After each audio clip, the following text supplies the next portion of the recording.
I want a word with all you tigers, all you men know which ones you are. I like you. They made TV history together, but Barbara Feldon and Don Adams barely spoke off screen. Now at 91, Agent 99 is finally telling all the executive who wanted her gone, the fake spy she married, and the devastating reason she disappeared from Hollywood, from secret addictions to stolen fortunes. This is the dark story behind America's favorite spy comedy. Barbara Feldon was born as Barbara Ann Hall on March 12, 1933 in Bethel Park, Pennsylvania. She grew up in a quiet suburban neighborhood with her parents and her older sister Patricia. Her father worked in the paperbox industry, and her mother took care of the home from a young age. Barbara had a creative spark. She loved the arts and felt drawn to performing, though she didn't know then how far it would take her. In high school, she discovered acting and quickly became passionate about it. She spent hours training at the Pittsburgh Playhouse, a well-known school for young performers. Her talent grew, and when it was time for college, she chose to study drama at Carnegie Institute of Technology, now known as Carnegie Mellon University. It was one of the best drama schools in the country, and by the time she graduated in 1955, she had built a strong foundation in acting. She was also an active part of campus life, and joined the Delta Chi chapter of Kappa Kappa Gamma sorority. One of the things that made Feldon stand out on screen was her unforgettable stare and intense and almost hypnotic look that made her performances so unique. But this wasn't something she learned in acting school. It actually came from her nearsightedness. The way she focused her vision gave her a natural, alluring gaze, and what could have been a small inconvenience in everyday life ended up becoming one of her signature traits as an actress. Barbara Feldon arrived in New York City in 1957 hoping to become an actress. She had talent and ambition, but like so many newcomers, she struggled to find roles to support herself. She worked as a showgirl at the Copacabana nightclub. She also performed in a revival of the Ziegfeld Folds. These jobs helped her gain confidence on stage, but they didn't bring her any closer to her dream. Acting opportunities were scarce, and she needed another way to make a living. That's when a chance encounter changed everything. At a party, she met a successful model named Gillies McGill who suggested she try modeling. Feldon wasn't convinced at first. She saw modeling as something temporary, not a real career, but McGill insisted, so she gave it a shot. She started as a house model for designer Pauline Trier, then quickly moved into high fashion. Her tall, striking look made her a perfect fit for the industry. Soon she was traveling for photo shoots and earning far more than she had as a struggling actress. Modeling gave her more than just financial stability. It taught her how to carry herself with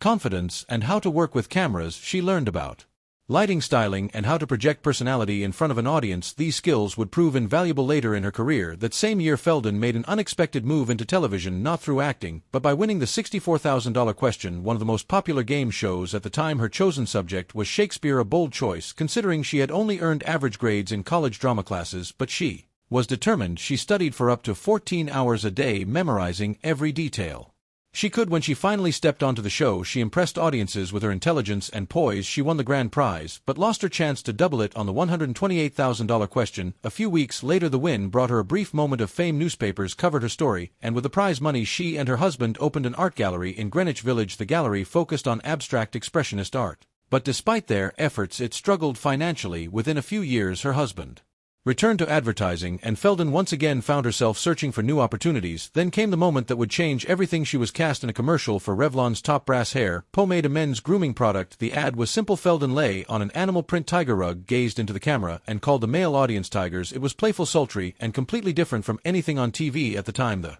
commercial became a sensation. People couldn't stop talking about it, and Feldon became known as Tiger Girl. The attention was both exciting and frustrating. The ad made her famous, and the pay was incredible. She once revealed that a single commercial earned her more money than an entire season of Get Smart, but casting directors now saw her as just a commercial actress. She landed guest roles on shows like Flipper, 12 O'Clock High, and The Man from UNCLE, but she still wasn't getting the kind of roles she wanted. Then came an unexpected call. Mel Brooks and Buck Henry, the creators of Get Smart, had seen her in the Revlon commercial, but it wasn't just her beauty that caught their attention. They saw something else: charm, presence, and the kind of charisma that could work in comedy. One of the show's producers, Leonard Stern, later admitted that Feldon's very sensual performance in the ad made them take notice. Not everyone was convinced she was right for the role. One of the show's sponsors objected because she had endorsed a competing product just 2 weeks into filming. Their CEO demanded she be fired. Feldon tried to fight it. She explained that the commercial had been filmed long before she got the role. Revlon even agreed to stop airing it, but none of that seemed to matter. The decision wasn't in her hands. Then something unexpected happened. NBC refused to back down. They kept her on the show. A year later, Get Smart was a huge hit, and that same CEO who had tried to fire her invited her for a photo op. She smiled for the camera knowing she had won, but this wasn't The only challenge she faced playing Agent 99 was already unusual for the time. Women in the 1960s were usually written as side characters, not top-level spies. If they were involved in action, they were often in distress, waiting to be saved. Agent 99 was different. She was skilled, smart, and always one step ahead. Maxwell Smart, played by Don Adams, might have had the title of top agent, but everyone knew who really got the job done. This balance wasn't an accident. The show's creators, Mel Brooks and Buck Henry, wrote Agent 99 as a mix between the traditional woman of the 1950s and the independent spirit that was growing in the 1960s. Sometimes she let Max take the lead to protect his pride, but she never needed to prove she was the smartest person in the room. She simply was. Then there was the height issue. Feldon was 5 feet 9 inches taller than Adams, which was a problem in an industry where male leads were expected to be the tallest. To fix it, she often had to slouch or go barefoot in scenes. Sometimes Adams stood on platforms to even the difference. It was a small detail, but it showed how television still wasn't used to having a strong woman share the spotlight. None of this stopped the show from becoming a success. The chemistry between Feldon and Adams made Get Smart one of the most memorable comedies of its time. Max was clumsy and overconfident, while 99 was always calm and capable. Their dynamic made the show work, and audiences loved it. Here's the content in paragraph form without skipping any words. Barbara Feldon's career had its ups and downs. In 1975, she played a cold, self-absorbed beauty pageant coordinator in Smile. The movie was sharp and well-reviewed, but it didn't give Feldon a fresh start. She took roles in other films like No Deposit, No Return, but none of them changed the way Hollywood saw her. Part of the problem was timing. Most movies in that era revolved around male leads, and good roles for women were rare. She also never fully committed to life in Los Angeles, which limited her chances in film. Even with these setbacks, she didn't dwell on what she couldn't change. She focused on what she could. She found steady work in hosting and voiceovers in the 70s and 80s. Her voice became familiar in commercials for brands like Revlon. She also hosted entertainment news shows and big events like the Tournament of Roses Parade. Voiceover work let her stay connected with audiences without facing the frustrations of typecasting. Over time, she realized she was drawn to quieter, more creative pursuits like writing. One of the biggest surprises she ever shared about her career was how fame had made her feel. She never set out to be famous, and when it happened, it felt strange. She once said it was like living someone else's life. People treated her like a star, but she never saw herself that way. She knew fame could disappear as quickly as it arrived, and she refused to let it define her. That mindset shaped the choices she made later. Instead of chasing roles, she stepped back from Hollywood and focused on writing. In 2003, she published Living Alone and Loving It, a book about independence. It struck a chord with readers who admired her honesty. She had once been one of the most recognizable faces on television, but she never let that fame control her. Instead, she built a life that made her happy, one that had nothing to do with being Agent 99. Barbara Feldon's love life was filled with passion, heartbreak, and ultimately self-discovery. Her first marriage to Lucien Verdoux Feldon in 1958 started like a dream. He had a European accent, a mysterious past, and stories that sounded straight out of a spy novel. He claimed to be a pilot and even hinted at being an actual spy.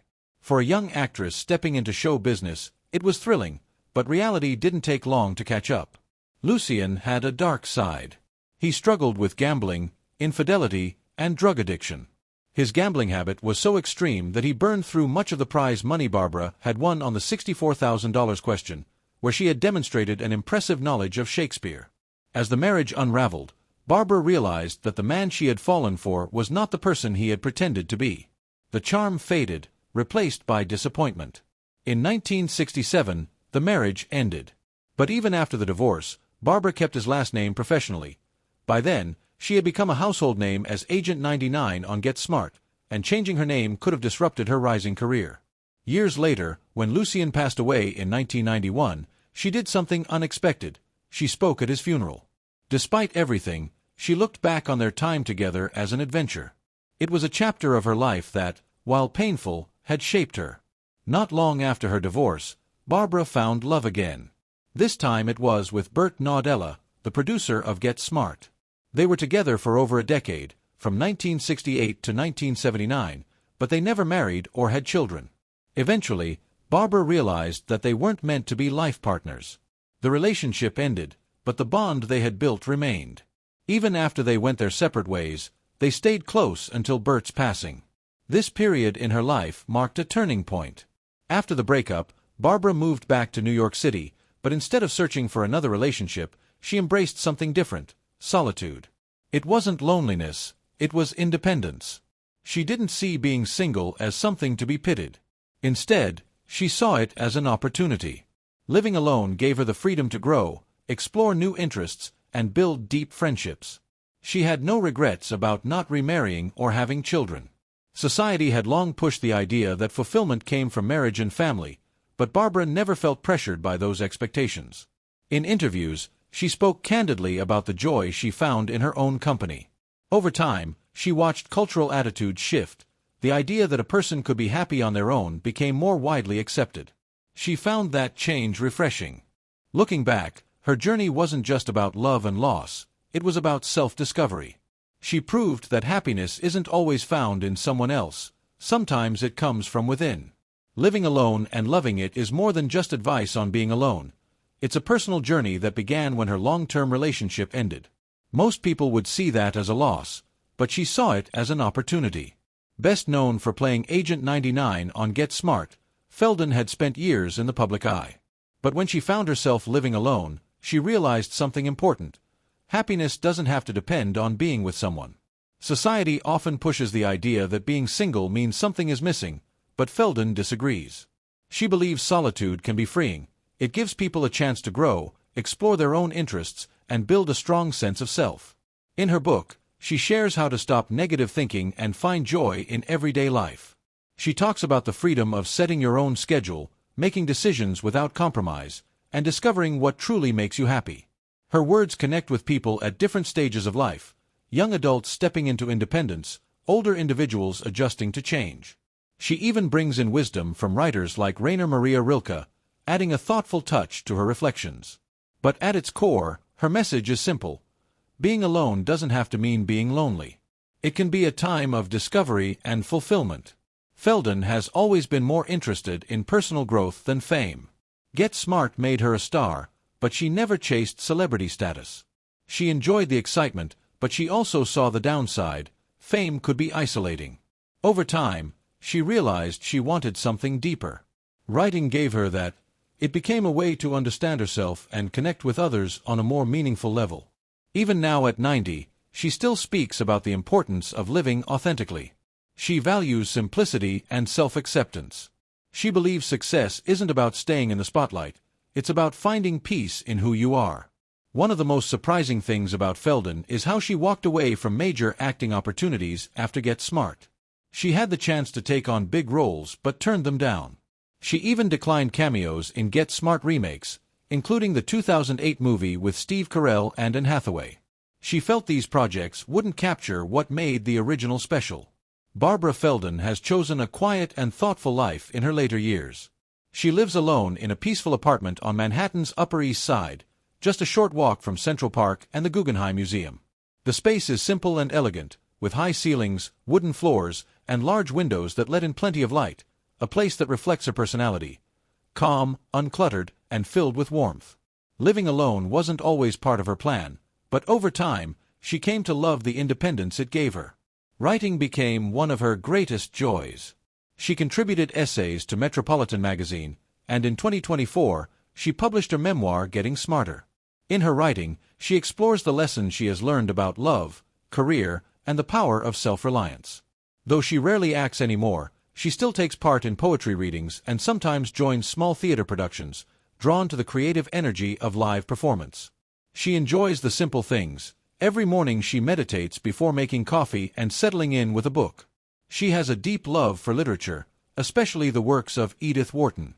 When she wants a change of pace, she watches Korean dramas, which she finds both relaxing and engaging. Even though she spends a lot of time alone, she is far from isolated. She has close friends she cherishes and values small connections in daily life: a kind exchange with a barista, a friendly conversation with a shopkeeper. These moments remind her that connection doesn't always have to come from deep relationships. Sometimes it's just about being present and engaged with the world around you.